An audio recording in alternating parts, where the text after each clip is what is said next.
الحمدللہ وکفی وسلام علی عبادہ الذین اصطفی اما بعد۔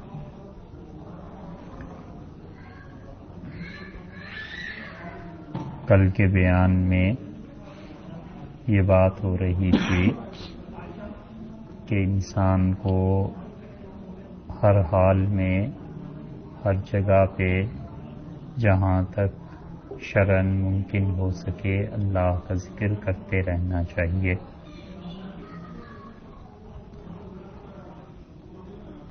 اور وہ اوقات جن اوقات میں اللہ کو اپنا ذکر زیادہ پسند ہے یا وہ اوقات جن کے لیے اللہ تعالی نے کوئی خاص ذکر مخصوص کر دیا ہے، اس کا خیال کرنا چاہیے۔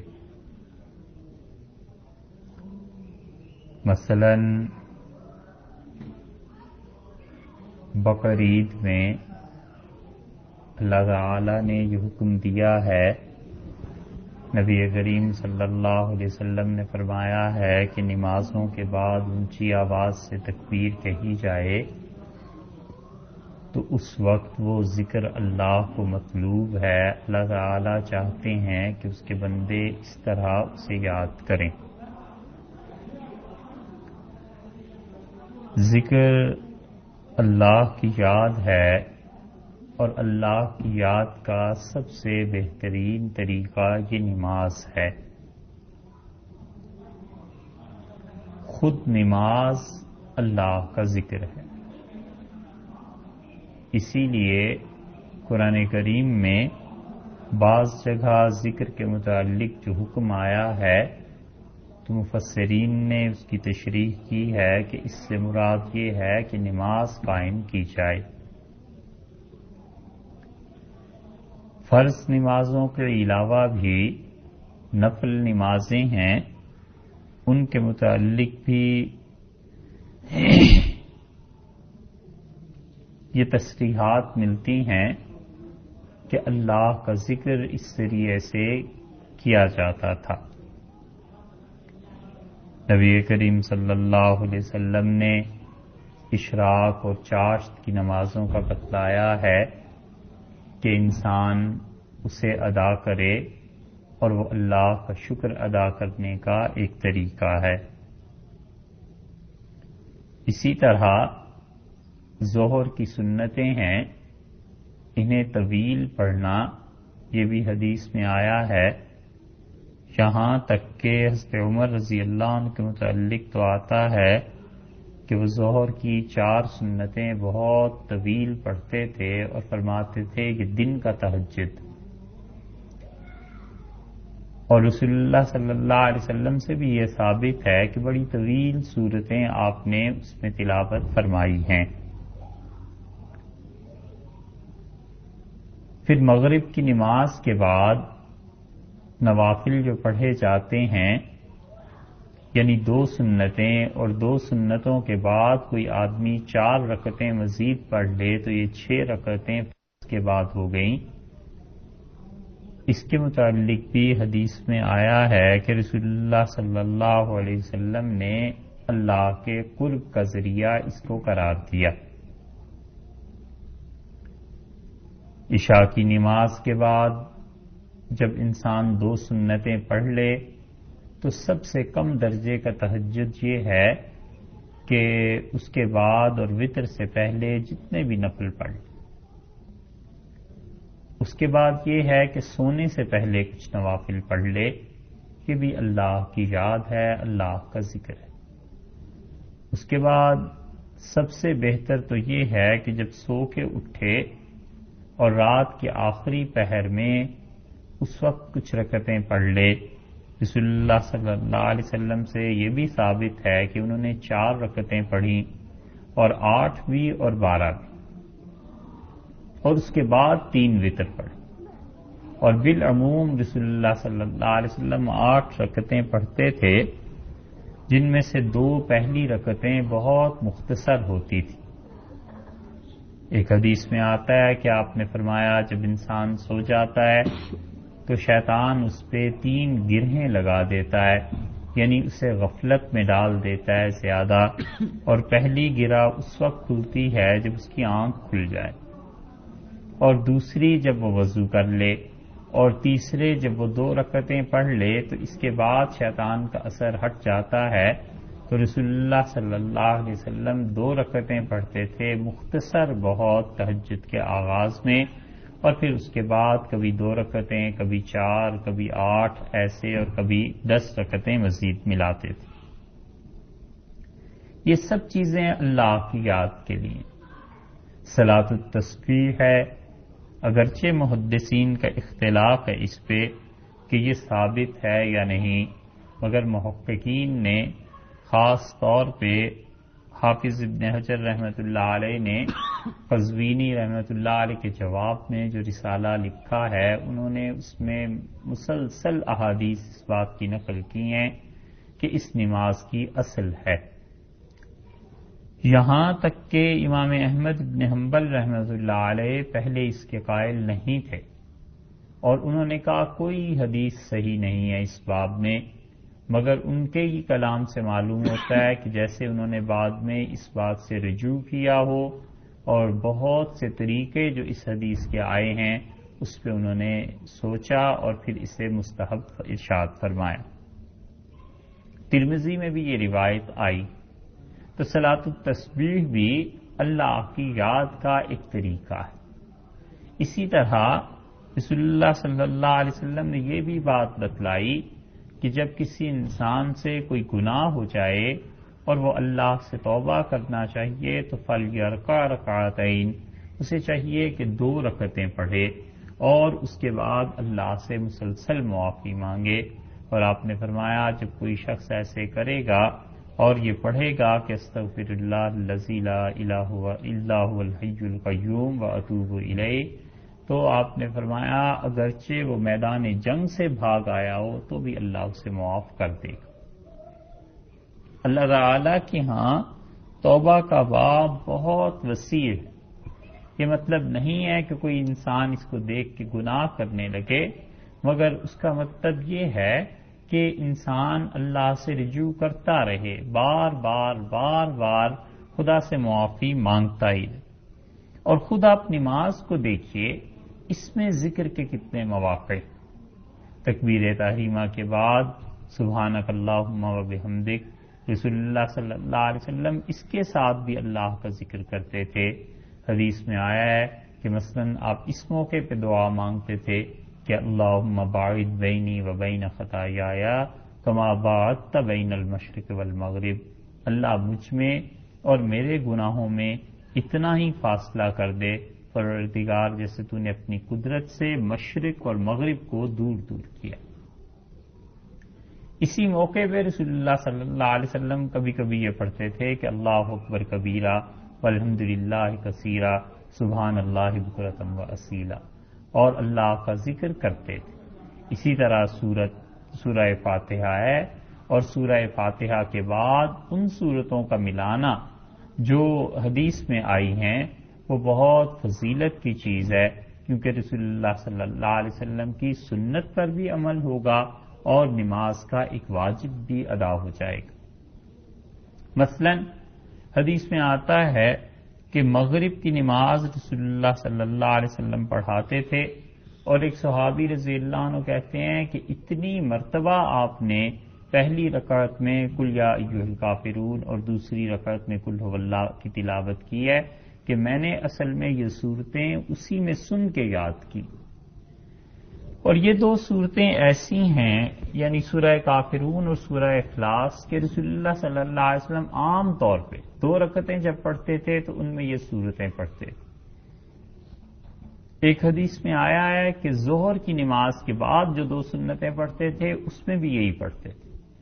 حج کے مسائل میں آپ نے دیکھا ہوگا کہ احرام سے پہلے جو 2 رکعتیں پڑھنی چاہیے اس میں بھی لکھا ہے کہ رسول اللہ صلی اللہ علیہ وسلم یہی 2 صورتیں پڑھتے تھے۔ صبح کی نماز کے متعلق، صبح کی سنتوں کے متعلق حضرت عائشہ رضی اللہ عنہا فرماتی ہیں کہ رسول اللہ صلی اللہ علیہ وسلم صبح کی سنتیں بہت جلدی پڑھ لیتے تھے۔ تو ایک دن مجھے ایسے ہی خیال آیا کہ اتنی لمبی رکعتیں پڑھتے ہیں اور صبح کی رکعتیں اتنی مختصر، تو میں نے رسول اللہ صلی اللہ علیہ وسلم سے پوچھا کہ آپ فاتحہ بھی پڑھتے ہیں یا نہیں؟ تو آپ نے کہا میں فاتحہ بھی پڑھتا ہوں، اس کے ساتھ یہ صورتیں بھی پڑھتا ہوں۔ تو اسی طرح مغرب کی نماز میں فرض میں بھی اور پھر سنتوں میں بھی یہی حدیث میں آیا ہے کہ سنتوں میں بھی رسول اللہ صلی اللہ علیہ وسلم یہ 2 صورتیں پڑھتے تھے۔ اب دیکھیے صورتیں تو پڑھنی ہیں، تو جو شخص ان 2 صورتوں کو سنت کے اتباع میں پڑھے گا گویا اس نے مزید اپنی نیکی میں اضافہ کیا اور خدا کا قرب اسے اس ذریعے سے حاصل ہوگا۔ اسی طرح رسول اللہ صلی اللہ علیہ وسلم مغرب کی نماز میں آخری صورتیں قرآن پاک کی مختصر صورتیں پڑھتے تھے، اور اسی طرح عشاء کی نماز میں جو تلاوت تھی، صحابہ رضی اللہ عنہم کہتے ہیں کہ ہم نے بارہا رسول اللہ صلی اللہ علیہ وسلم کے پیچھے نماز پڑھی، اور آپ نے اس میں پہلی رکعت میں والسماء ذات البروج پڑھی اور دوسری میں والسماء والطارق، یعنی دونوں صورتوں کو آپ نے جمع فرمایا۔ مسند احمد کی حدیث میں آتا ہے کہ رسول اللہ صلی اللہ علیہ وسلم عشاء کی نماز میں یہ دونوں صورتیں پڑھا کرتے تھے۔ اور پھر اسی طرح وطر ہے، اب دیکھیے اس میں بھی صورتوں کے متعلق آیا ہے کہ رسول اللہ صلی اللہ علیہ وسلم کئی مرتبہ پہلی رکعت میں سبح اسم ربک الاعلی اور دوسری میں قل یا ایھا الکافرون اور تیسری رکعت میں قل ھو اللہ پڑھتے تھے۔ دعائے قنوت ہم پڑھتے ہیں، اس قنوت کے آخر پر درود شریف کا پڑھنا رکوع میں جانے سے پہلے یہ بھی مستحب۔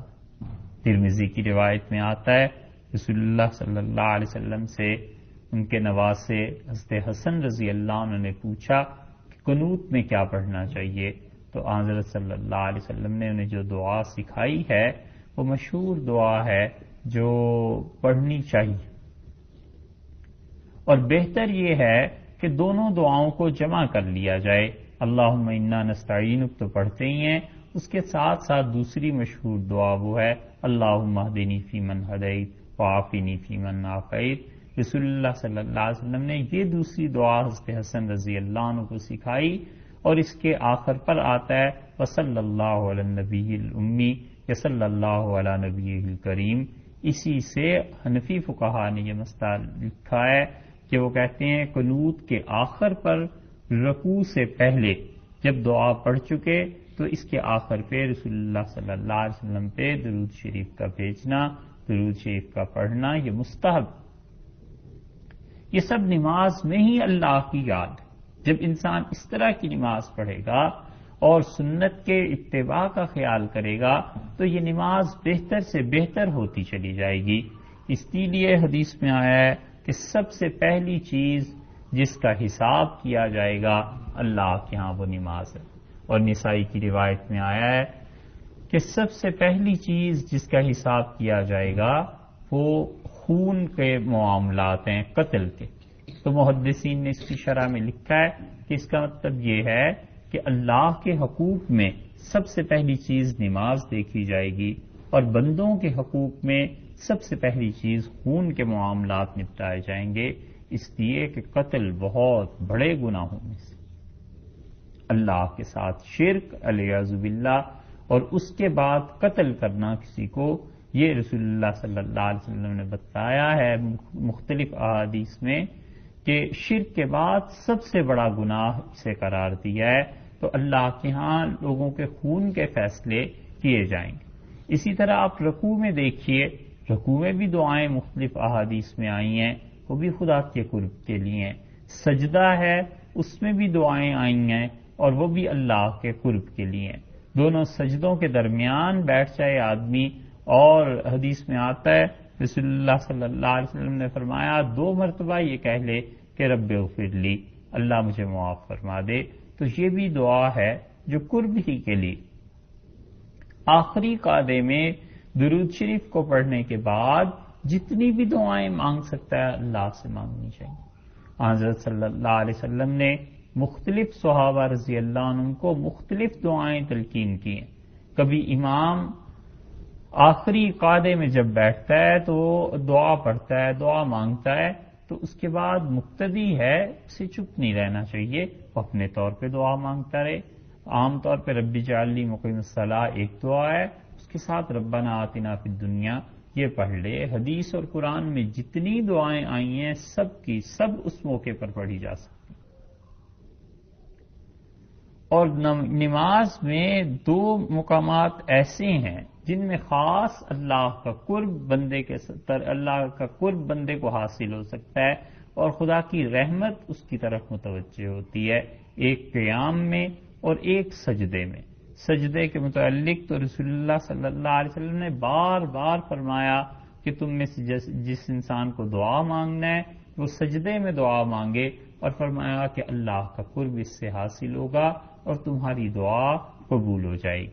اللہ تعالیٰ سے دعا مانگنے کے مختلف طریقوں میں سے ایک طریقہ یہ بھی ہے کہ سجدہ جب نماز میں کرے، نفل نماز یا اپنی فرض نماز اگر الگ پڑھ رہا ہے، امام ہو تو اس سے بچنا چاہیے کہ لوگوں کے لیے نماز لمبی نہ ہو، مگر اپنے طور پر جب آدمی نماز پڑھے تو سجدے کی حالت میں جتنی دعائیں کتاب و سنت میں آئی ہیں وہ سب کی سب مانگی جا سکتی ہیں، سب کی سب پڑھی جا سکتی ہیں۔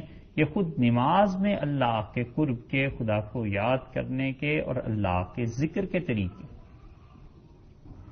نماز سے فارغ ہو کے دعا مانگنی ہے، یہ بھی اللہ کے قرب کا طریقہ ہے۔ اللہ تعالی نے فرمایا ہے کہ اللہ کو یاد کرو اللہ کے ناموں کے ذریعے، فد اللہ بہا، اللہ کے اچھے ناموں کے ذریعے اللہ کو پکارو۔ مثلاً رسول اللہ صلی اللہ علیہ وسلم نے فرمایا الفظوا بیا ذی الجلال والاکرام، اللہ کا یہ جو نام ہے نا یا ذی الجلال والاکرام، چمٹ جاؤ اس۔ صحیح ترجمہ اس کا یہی بنے گا اردو میں کہ آپ نے فرمایا چمٹ جاؤ اس سے، جب بھی کوئی مشکل پیش آ جائے، جب بھی خدا کو یاد کرنا ہو تو بار بار یہ پڑھو یا ذی الجلال والاکرام۔ یہ اللہ کے بہت بڑے ناموں میں سے اور خدا کی بہت بڑی صفات میں سے ہے۔ اسی طرح رسول اللہ صلی اللہ علیہ وسلم نے بتلایا ہے کہ اللہ کو یاد کرنا ہو تو یا حی یا قیوم، اللہ کے ان ناموں کے ذریعے اسے یاد کیا جائے۔ جتنے بھی اللہ تعالی کے نام ہیں انہیں پڑھا جائے۔ بیماری آ جاتی ہے، بیماری میں آدمی ہر طرح کی چیزیں کرتا ہی ہے، ڈاکٹر کے پاس جاتا ہے، دعا کے لیے کسی کو کہتا ہے، خود دعا کرتا ہے، اور عام طور پر غفلت جو پائی جاتی ہے وہ اس میں کہ جو حدیث میں تلقین آئی ہے بیماری میں اللہ کے جو نام پڑھنے کی وہ نہیں پڑھتا۔ حضرت علی رضی اللہ عنہ کے پاس ایک آدمی آیا اور مصنف عبد الرزاق میں یہ بات آئی ہے اور ابن ابی شیبہ بھی اس کے راوی ہیں کہ حضرت علی رضی اللہ عنہ نے اس سے کہا کہ تمہیں کیا ہو گیا ہے؟ تو اس نے کہا بیمار ہوں اس لیے حاضر ہوا ہوں، کیا آپ کوئی دعا بتائیں؟ تو حضرت علی رضی اللہ عنہ سے بتلایا کہ رسول اللہ صلی اللہ علیہ وسلم سے جو چیز منقول ہے وہ یہ کہ اللہ کے دو نام بیماری میں کثرت سے پڑھتے رہو، یا حلیم یا کریم۔ یا حلیم اے بردبار ذات، اے متحمل مزاج کی، جو بندوں کو پکڑنے میں جلدی نہیں کرتا، یا کریم اے عزت والی ہستی۔ تو اللہ کے یہ جو دو نام ہیں جب آدمی بیمار ہو جائے تو بار بار پڑھتا رہے، یا حلیم یا کریم۔ یہ اللہ کے ان ناموں میں سے ہیں جو بندے کو شفا کی طرف لے جاتے ہیں اور خدا کی طرف سے بیماری میں کمی بھی ہوتی ہے اور برکتیں بھی نازل ہوتی ہیں۔ یہ سب اللہ کی یاد کے طریقے ہیں۔ آپ دیکھیے مومن انسان کا زندگی کا کوئی لمحہ ایسا نہیں ہے جس میں خدا کے ساتھ اس کا تعلق نہ ہو۔ تو جب اتنی کثرت سے کوئی اللہ کو یاد کرے گا تو پھر ہوگا کیا؟ اللہ تعالیٰ نے فرمایا فاذکرونی اذکرکم، تم مجھے یاد کرو میں تمہیں یاد کروں گا۔ بندہ استغفار کے ذریعے خدا کو یاد کرتا ہے اور اللہ مغفرت کے ذریعے اس کو یاد کرتا ہے۔ بندہ اضطرار اور بالکل مجبوری کی کیفیت میں خدا کو یاد کرتا ہے، خدا مدد کے ذریعے اسے یاد کرتا ہے۔ بندہ اپنے حوائج اور ضروریات خدا کے سامنے رکھ دیتا ہے، خدا ان کو حل کر دیتا ہے۔ اس طرح اللہ اس بندے کو یاد کرتا ہے۔ یہ اللہ کے نام ہیں اور پڑھتے رہنا چاہیے۔ نماز کے بعد کے اذکار رسول اللہ صلی اللہ علیہ وسلم نے بتلائے۔ آپ نے عقبہ ابن عامر رضی اللہ عنہ کی روایت میں آیا ہے، آپ نے فرمایا جب تم نماز پڑھ چکو تو آیت الکرسی پڑھا کرو۔ انہوں نے کہا اللہ کے رسول مجھے کوئی چیز بتا دیجئے ایسی کہ جنت میں داخلے کے لیے رکاوٹ نہ رہے۔ تو آپ نے فرمایا ہر نماز کے بعد آیت الکرسی پڑھا کرو۔ اب ہر نماز کے بعد آیت الکرسی پڑھنے کا مطلب یہ ہے کہ آہستہ آہستہ تم نیکی کے راستے کی طرف چلنا شروع کر دو گے، گناہ کے راستے بند ہو جائیں گے، اور ہوتے ہوتے تمہارے اور جنت کے درمیان کوئی رکاوٹ باقی نہیں رہے گی. یہ مراد تھی. اسی طرح ایک حدیث میں آیا ہے، کسی کو رسول اللہ صلی اللہ علیہ وسلم نے فرمایا کہ قل یا ایھا الکافرون پڑھا کرو. ایک حدیث میں آیا آپ نے آخری 3 صورتیں پڑھنے کے متعلق بتا دیا کہ آخری 3 صورتیں پڑھا کرو. اسی طرح سونے سے پہلے بتایا کہ جب تم اپنی چارپائی پر چلے جاؤ تو سونے سے پہلے بھی ایک حدیث میں آتا ہے قل یا ایھا الکافرون پڑھو. دوسری میں آیا آخری 3 صورتیں پڑھو. تیسری حدیث میں آیا ہے کہ آیت الکرسی پڑھو. یہ سب کچھ بتانے کا مقصد یہی تھا کہ بندہ ہر حال میں اللہ کو یاد کرے، اور حقیقت بھی یہی ہے کہ اگر اللہ تعالی بندے کی حفاظت نہ کرے اور اس کی رحمت شامل حال نہ ہو تو بندہ بہت پریشانی اور مصیبت میں پڑ جاتا. یہ جو مصیبتیں اپنے اعمال کی وجہ سے آتی ہیں یہی تھوڑی کہ اور بھی آئیں. اللہ نے تو کہا وَيَعْفُو عَنْ كَثِيرٍ، تمہارے بہت سے گناہ ایسے ہیں جنہیں ہم پوچھتے ہی نہیں، پکڑتے ہی نہیں، بات ہی نہیں کرتے، اس پہ کچھ نازل نہیں کرتے، اور یہ جو تم پہ آتی ہیں یہ بھی تمہارے گناہوں کی بدولت، تو ہم تو بہت سے معاف کر دیتے ہیں. تو بندہ جو کچھ کرتا ہے اگر اس کے عوض میں خدا کا عذاب نازل ہونا شروع ہو جائے تو اللہ تعالیٰ نے قرآن میں فرمایا ہے کہ اس زمین پر جانور تک نہ بچے. یعنی انسان تو درکنار، انسانوں کے گناہ کرنے سے، جنات کے گناہ کرنے سے جو خدا کا عذاب آئے تو جانور بھی اس زمین پر باقی نہ بچیں. وہ اتنی شدید چیز ہے. اسی لیے جو لوگ اللہ سے معافی مانگتے رہتے ہیں، خدا کے فرشتے ان کے لیے بھی معافی مانگتے ہیں، اور ان کے لیے بھی جو اللہ کو یاد نہیں کرتے مگر خدا کا حکم ہو جاتا ہے کہ ان لوگوں کے لیے بھی معافی مانگو، فرشتے ان کے لیے بھی معافی مانگتے ہیں. تو اللہ کے قرب کا ذریعہ جو ذکر ہے اس میں خود نماز کو آپ دیکھیے، اتنے مواقع اس میں آتے ہیں کہ اس کے ذریعے خدا کا قرب حاصل ہوتا ہے، اس کے ذریعے اللہ تعالیٰ اپنے قریب کرتا ہے، اس کے ذریعے دعا قبول ہو جاتی ہے، اور اس کے ذریعے وہ چیز ملتی ہے جو رسول اللہ صلی اللہ علیہ وسلم نے بتلائی ہے، یعنی خدا کی رحمت. اور آپ نے فرمایا کوئی موقع ایسا نہیں ہے جب خدا اپنے بندے کی طرف اتنا متوجہ ہو جائے، جتنا بڑا یہ موقع ہے کہ کوئی آدمی وضو کرے اچھی طرح اور پھر 2 رکعتیں پڑھتا ہے اللہ کے لیے تو خدا کی رحمت مکمل طور پہ اس کی طرف متوجہ ہو جاتی. یہ نہیں ہوا کرتا کہ انسان اللہ سے کچھ چیز مانگے اور خدا اس کے برعکس کچھ اور دے دے. بندے نے تو کچھ مانگا تھا بھلائی کے لیے اور الیاذ باللہ خدا کی طرف سے خیر اسے نہ دی جائے، اور بندہ چاہتا ہے کہ اس کے دین میں استقامت رہے اور خدا اسے توفیق نہ دے. یہ جتنی دعائیں آدمی کرتا ہے ان میں جو دنیا کے لیے مانگتا ہے وہ ہوتا ہے کہ کبھی مؤخر ہو گئی، اس میں تو ہوتا ہے کہ کبھی پھر کر دیا، کہ اللہ تعالی نے کوئی چیز مثلا نہیں دی. اللہ کو معلوم تھا کہ بندے کی مصلحت یہی ہے کہ اس کو نہ دی جائے. اللہ تعالیٰ نے خود ایک جگہ فرمایا وَلَوْ وَسَطَ اللَّهُ الرِّزْقَ لِعِبَادِهِ، اور اللہ اگر اپنے بندوں کے لیے رزق کھول دے، یعنی اتنا دے جتنا لوگ مانگتے ہیں، تو پھر کیا ہوگا؟ لَبَغَوْا، تو یہ تو باغی ہو جائیں سارے، یہ تو سرکش ہو جائیں. دنیا کی چیزیں ایسی ہیں کہ خدا اپنی مصلحت سے نہیں دیتا، ہماری مصلحت کی وجہ سے. وہ مصلحت جو اسے معلوم ہے نہیں دیتے اللہ تعالیٰ، یا دیتے ہیں اور پھر سے تاخیر کر کے دیتے ہیں.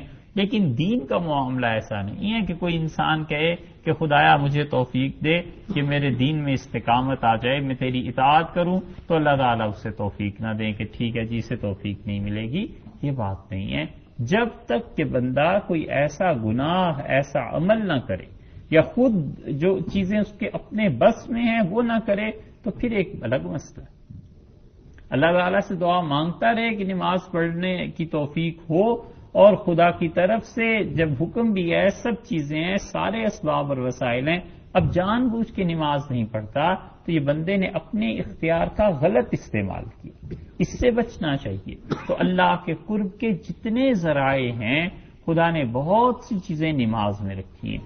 اسی طرح تلاوت ہے قرآن پاک کی، اس کے ذریعے اللہ کا ذکر بہت بڑا ذریعہ اس کا قرآن پاک کی تلاوت.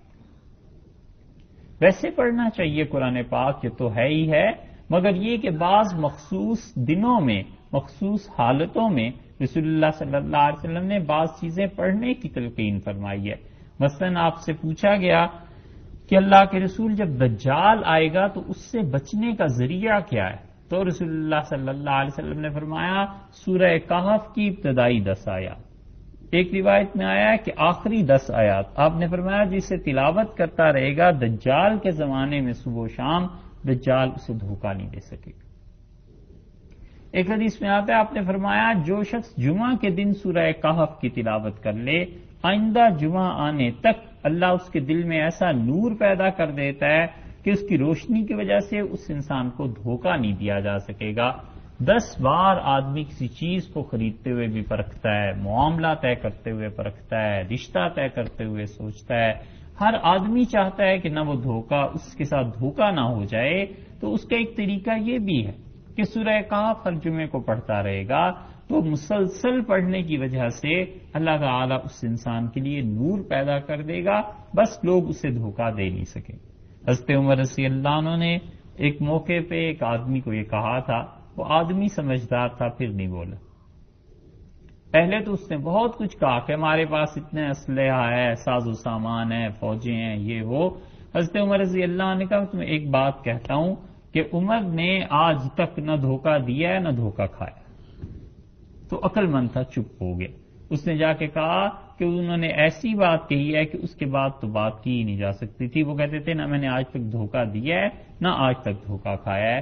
تو یہ کیا ہے؟ فراست ہے جس کی وجہ سے وہ آئندہ آنے والے حالات اور اللہ تعالیٰ اور ذرائع سے بھی انہیں دے دیتا تھا۔ رسول اللہ صلی اللہ علیہ وسلم نے فرمایا ہر امت میں، صحیح بخاری میں آیا ہے، آپ نے فرمایا ہر امت میں ایسے افراد رہے ہیں جو انبیاء علیہ السلام تو نہیں تھے لیکن اس سے کم درجے کے تھے، فرشتے ان سے باتیں کرتے تھے اور الہام ہوتا تھا اللہ کی جانب سے انہیں، اور آپ نے فرمایا میری امت میں عمر ایسے ہیں۔ حضرت عمر رضی اللہ عنہ کے مناقب میں صحیح بخاری میں یہ روایت آئی ہے کہ رسول اللہ صلی اللہ علیہ وسلم نے اس امت میں ان کا مقام یہ بتلایا کہ خدا کے فرشتے ان سے باتیں کرتے ہیں۔ تو سورہ کہف پڑھتا رہے گا ہر جمعے کو، کتنا وقت لگ جائے گا؟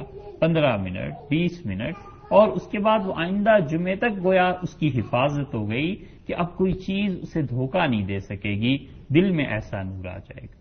رسول اللہ صلی اللہ علیہ وسلم ایک سفر میں جا رہے تھے اور ابو داؤد کی روایت میں آتا ہے کہ آپ اپنے خیمے میں تھے، 2 صحابی رضی اللہ عنہما وہ تشریف لائے اور حاضر ہوئے اور عرض کیا کہ جہاں ہم نے خیمہ لگایا ہے وہاں زمین سے سورہ ملک پڑھنے کی آواز آ رہی۔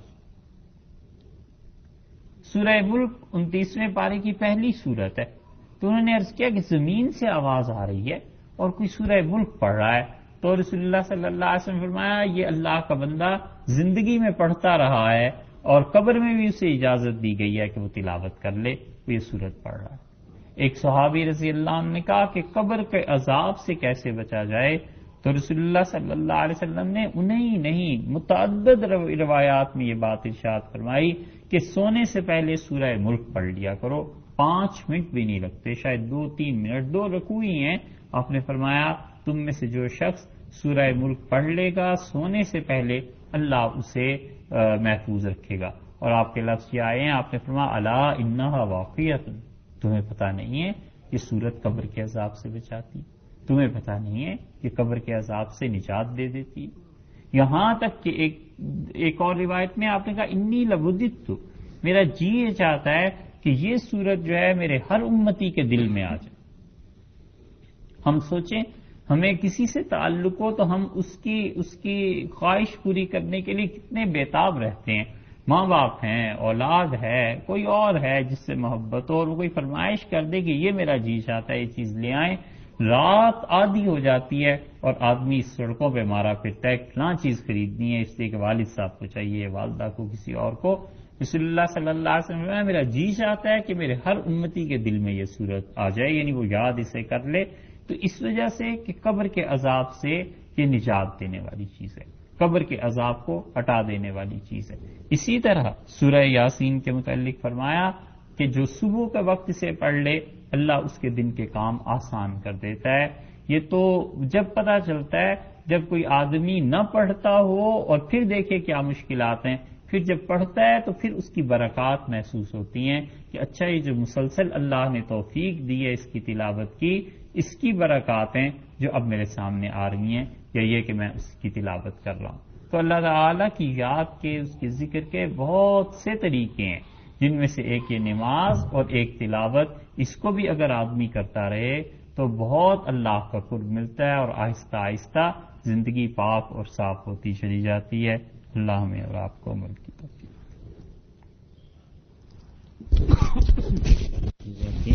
بہت ہے. مثلاً اللہ صلی اللہ من کنوز الجنہ، میں تمہیں جنت کے خزانوں میں سے ایک چیز بتاؤں. تو انہوں نے کہا آپ ارشاد فرمائیے. تو آپ نے کہا یہ جو لا حول ولا قوت الا باللہ اسے کثرت سے پڑھا کرو، اور سبحان اللہ و بحمدہ سبحان اللہ العظیم اس کے متعلق فرمایا کہ اسے کثرت سے پڑھا کرو. اللہ تعالیٰ کے نام خود ایسی چیز ہیں، درود شریف ایسی چیز ہے، استغفار ہے، یہ سب چیزیں ایسی ہیں جو خدا کا قرب دلاتی ہیں. اسی طرح نمازوں کے بعد قرآن میں آیا ہے کہ ہمیں یاد کرتے ہیں سجدوں کے بعد.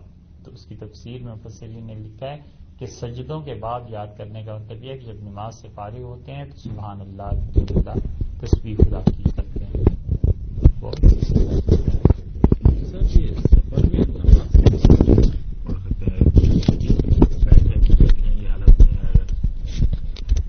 سفر کی نماز میں فرض اگر ہیں تو قیام تو واقعی فرض ہے، بڑی پڑے گا، قیام تو ضروری ہے. اور اگر نفل پڑھنے ہو تو اس میں یہ ہے کہ ایک مرتبہ یعنی قبلہ رخ ہو کے جب قبلے کی طرف سواری ہو تو وہ نیت کر لے اس وقت نفل کی بیٹھے بیٹھے ہی، اور پھر پڑھتا رہے.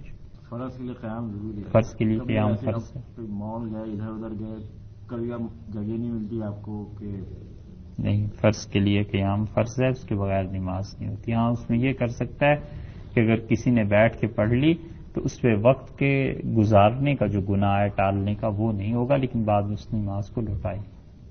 جہاز وغیرہ میں آپ جا رہے ہیں، کسی اسلامی ایئر لائن تو چلیں ٹھیک ہے پڑھ لیں، اور کسی اور اس میں آپ نہیں دے دیتے ہیں، جگہ بھی دے دیتے ہیں، بتا دیتے ہیں کہ نماز آپ پڑھنا ضروری ہے. جی قیام فرض. جی جی یہ حشر کی جو آخری رکوع ہے اس کا بھی بڑی وہ ہے کہ اگر اس کو مغرب کے بعد پڑھا جائے اللہ تعالیٰ 50 جی سورہ حشر حفاظت کی فجر تک، اگر فجر کو پڑھ لیا جائے تو مغرب تک اس کا جی بالکل. یہ حدیث میں آیا ہے سورہ حشر کا جو آخری رکوع ہے وہ کوئی شخص مغرب کے بعد پڑھ لے تو فجر تک فرشتے اس کے لیے دعا کرتے ہیں. ایک روایت میں آیا ہے کہ 70,000 فرشتے اللہ کے اس کے لیے دعا کرتے ہیں، اور اگر وہ فجر میں پڑھ لے تو پھر مغرب تک اس کے لیے یہی عمل رہتا ہے. اس میں بھی اللہ تعالیٰ کے بہت سے نام. سب یہ آپ نے جو دجال کا ذکر کیا ہے، ایک تو دجال آئے گا اس زمانے میں آئے گا، لیکن علماء اکثر ذکر کرتے ہیں دجالی فتنہ، وہ اس فتنے کا اس سے کیا تعلق ہے کہ وہ بھی اس کی کچھ شکل ہے یا کس فتنے کے متعلق؟ دجالی فتنہ جو پھیلے ہوئے دنیا میں. ہاں یعنی فریب جن چیزوں سے ہوتا ہے. دجل تو اصل میں فریب کو کہتے ہیں نا، تو ہر وہ چیز جو انسان کو فریب میں ڈالتی ہے اس کا تعلق ہے اس سے نقصان میں ڈالتی ہے. مثلاً رسول اللہ صلی اللہ علیہ وسلم نے یہ بتلایا کہ اس بڑے دجال سے پہلے آپ نے فرمایا 30 دجالون کذابون، 30 آدمی ایسے ہوں گے جو دجال ہوں گے اور پلے درجے کے جھوٹے دھوکہ دینے والے ہیں. کلہم یزعم انہ نبی اللہ، اور ہر ایک کا دعویٰ ہوگا کہ وہ خدا کا نبی ہے. وانہ لا نبی بعدی، اور یہ کہ میرے بعد آپ نے فرمایا کوئی نبی. جیسے یہ آخری دجال اس سلسلے میں جن لوگوں نے جھوٹے دعوے کیے تو غلام احمد قادیانی تھا، تو وہ بھی یہی کہتا تھا. تو دجال فتنہ دینے والی، فتنے میں ڈالنے والی، دھوکے میں ڈالنے والی چیزیں. جی صاحب آپ کہہ رہے تھے رسول کریم صلی اللہ علیہ وسلم فجر کی سنت مختصر پڑھا کرتے تھے، فرض میں کیا پڑھتے تھے؟ فجر کے فرائض رسول اللہ صلی اللہ علیہ وسلم بڑے طویل پڑھے ہیں، بہت طویل. سب سے زیادہ طویل نماز فجر کی اور ظہر کی، یہ دو ہی تھی، اور اس میں لمبی لمبی صورتیں پڑھتے تھے. مثلا سورہ مومنون کی تلاوت حدیث میں آئی ہے. اسی طرح 30ویں پارے کی صورتیں ابتدا کی آغاز کی وہ آئی ہیں. 29ویں پارے کی صورتیں یہ پڑھتے تھے. حضرت عمر رضی اللہ عنہ سورہ یوسف پڑھتے تھے ایک ایک رکعت میں. حضرت عثمان رضی اللہ عنہ تو بہت ہی زیادہ اس صورت کو پڑھتے تھے، لمبی صورتیں. اور کبھی رسول اللہ صلی اللہ علیہ وسلم نے مختصر صورتیں بھی پڑھی فجر میں، یہ بتانے کے لیے کہ جائز یہ بھی ہے. مثلاً ایک مرتبہ آپ نے ایک صحابی رضی اللہ عنہ سے کہا کہ میں تمہیں ایک چیز کوئی تحفہ دوں، تو انہوں نے عرض کیا کہ ضرور عنایت ہو. تو آپ نے فرمایا اچھا. پھر جب فجر پڑھائی آپ نے تو اس میں ایک رکعت میں قل اعوذ برب الفلق اور دوسری میں قل اعوذ برب الناس پڑھی. اور پھر اس کے بعد آپ نے فرمایا کہ تمہیں کیسی لگی یہ دو صورتیں، یہ میں نے تمہیں بتانا تھا. عصر اور عشاء کی جو صورتیں ہیں وہ برابر رکھنی چاہیے. نمازوں میں جہاں تک تلاوت کا تعلق ہے، فجر اور ظہر، عصر اور عشاء یہ تلاوت برابر کی ہونی چاہیے. عصر کی نماز میں مثلاً سورہ قاریہ سے پہلے کی جو صورتیں ہیں وہ پڑھی جائیں، اور مغرب کی نماز میں سورہ قاریہ سے لے کے آگے بعد تک کی صورتیں یا لم یکن الذین کفروا سے بعد کی صورتیں پڑھی جا سکتی ہیں. عشاء کی نماز میں بھی حضرت معاذ رضی اللہ عنہ کو رسول اللہ صلی اللہ علیہ وسلم نے فرمایا تھا کہ تم سورہ والتین پڑھو اور والشمس وضحاہا، یہ صورتیں پڑھو.